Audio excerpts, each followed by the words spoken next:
this is the smoking gun that we've been waiting for. And Dawn DeVore was an RN for the Department of Corrections in California. And she became a whistleblower and became part of this program. Interestingly enough, Dawn DeVore had extracted implants just like my client did. They were very, very similar in structure and type. Now, Dawn DeVore, unfortunately for her, this was done to her, but fortunately for the community, she intercepted some evidence, and this was submitted as Exhibit 2.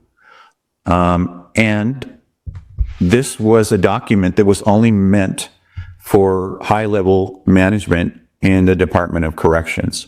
And it's entitled IntelliConnection, a security division of IBM. Confidential, limited distribution only, level 9 communication. And it's titled 2020 Neurochip Implant. And it says the control of crime will be a paramount concern in the 21st century. We must be ready with our security products when the demand for them becomes popular. Our Research and Development Division has been in contact with the Federal Bureau of Prisons, the California Department of Corrections, the Texas Department of Public Safety, and the Massachusetts Department of Corrections to run limited trials of the 2020 Neurochip implant. We have established representatives of our interest in both management and institutional levels within these departments.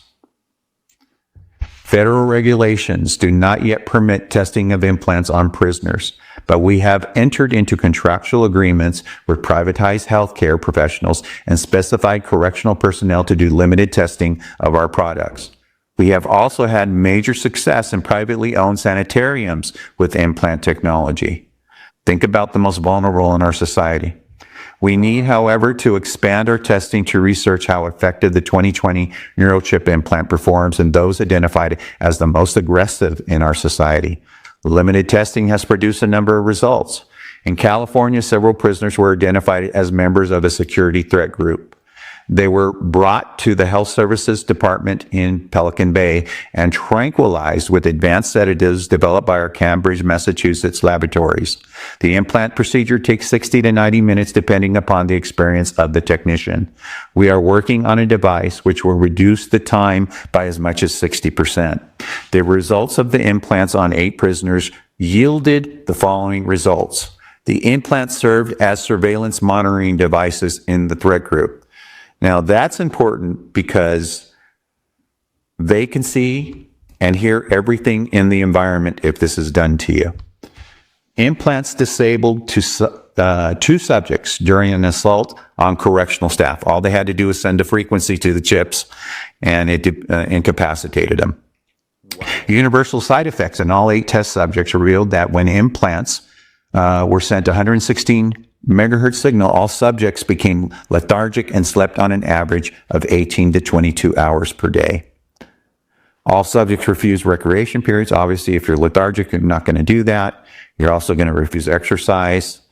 Each subject was monitored for aggressive activity during the test period, and the findings are conclusive that out of the 8 test subjects exhibited no aggression even when provoked. Each subject experienced only minor bleeding from the nose and ears 48 hours after the implant due to initial adjustment. Each subject had no knowledge of the implant for the test period, and each implant was retrieved under the guise of medical treatment. Now, this is a clear violation of the Nuremberg Code. Any experimentation done on a human being is supposed to be given full disclosure. This is going to be a photomicrographic study of 3 specimens that were pulled out of one of my earliest clients, and she's a sweetheart of a woman. I have no idea why someone would want to do this to her. But this was done in 2018, and they surgically removed 3 specimens from her person. And what we did is we made sure that there was chain of custody on all the specimens that were removed, so that it was appropriate evidence, and no one can say that it was altered in any way. And you can see it says foreign body specimens, material specimens, and then what they found is these were semiconductors with waveguides. They also had nanotech in them, and I'll show you exactly what they look like. What year was this taken from her? 2018. 2018. Yes. So this is the first specimen. This is actually a nanowire.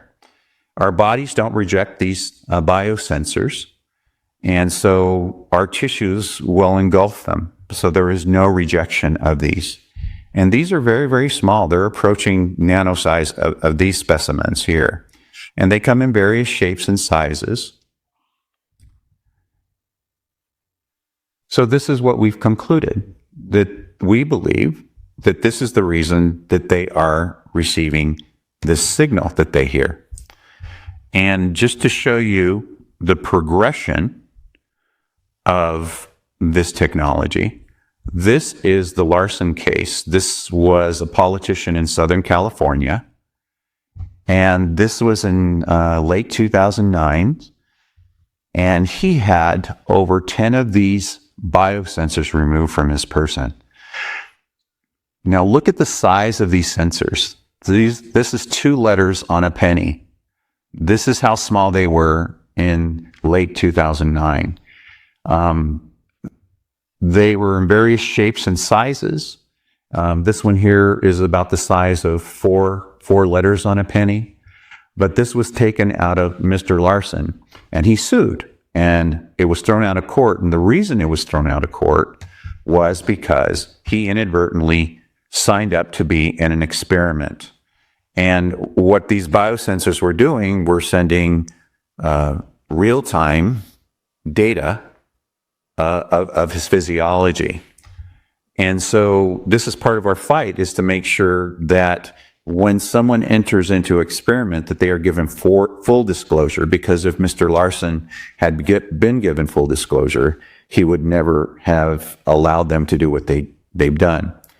To show you what they were in size, in the early 40s, 50s, and up into the early 90s, they used to be the size of a large grain of rice.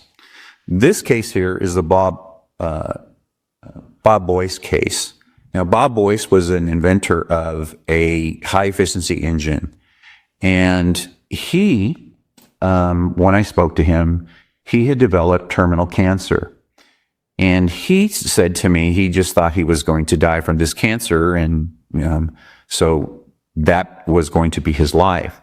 Now, he was in what's called a Faraday cage, testing for RF leakage in his inventions. It's similar to the anechoic chamber, but on a much smaller version.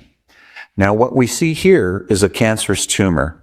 At the end of these tweezers, you'll see an RFID chip. And what Bob was doing, utilizing a similar device like we do when we test for RF emissions, the one accidentally swiped by one of his shoulders and it pinged. And he thought that was odd, went and got an x-ray so they could see this microchip in the middle of the tumor.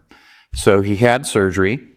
And I said, well, Bob, what did pathology say about the chip? Where's the chip? And he says it disappeared. So I said, well, I'm not surprised. But he was just happy that after they removed this first chip, that his cancer went into remission. And so he was very happy about that. But nonetheless, a short time later, the cancer came back very aggressively. He went back into the Faraday cage, rescanned his person, and they found a second chip. This time they were smarter about it, and they used chain of custody, just like we do in our cases, and they removed that second chip. Now, they were able to trace through the digital serial number of this microchip, and this microchip went back to an NSA database. And that's where his case got stonewalled. Wow. They said that it was a national security issue, and therefore they would not share any further information with us. So that is where we're at today.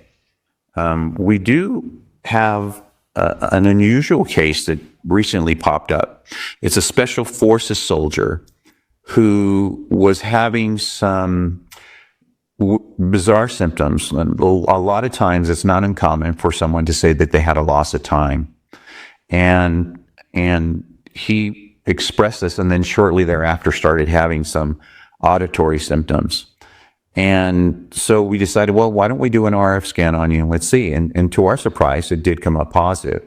So then we sent them to go get what's called a nonlinear junction scan. And in a moment here, we'll share what this process looks like with your audience so you can understand and visually see what this looks like.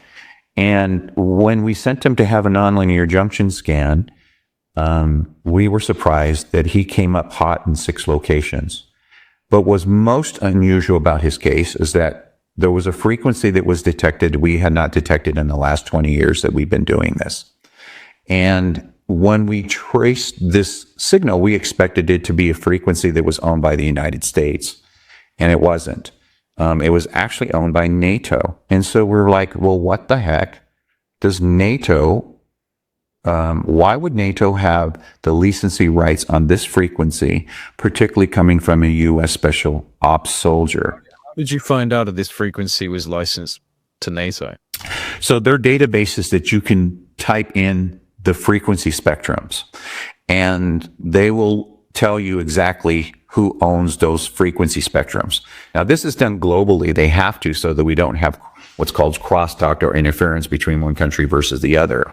So that was very unique, and we're keeping a close eye on this because we do know of another person out there who also has a case of a special ops person who is coming up with this exact same frequency. This year, the Department of Homeland Security here in the United States on May 8th held a hearing regarding what is called anomalous health incidences, or what is known as Havana syndrome. There are many examples of syndromes and ailments from Americans injured in the line of duty that the government did not recognize. Agent Orange used in Vietnam, the Gulf War syndrome, burn pits during the forever wars of Iraq and Afghanistan. Havana syndrome is no different. The gaslighting of AHI survivors continues to this day as history repeats itself. Aaron Alexis ended up killing 16 people at the Navy Yard on the East Coast. And in the butt of his rifle, he wrote, "This is my ELF weapon, extremely low frequency." This is the smoking gun that we've been waiting for. This was a document that was only meant for high-level management in the Department of Corrections. Essentially, the implants make the unsurprising prisoner a walking, talking recorder of every event he comes into contact with. I want you to lean to your right just a little bit. Upward.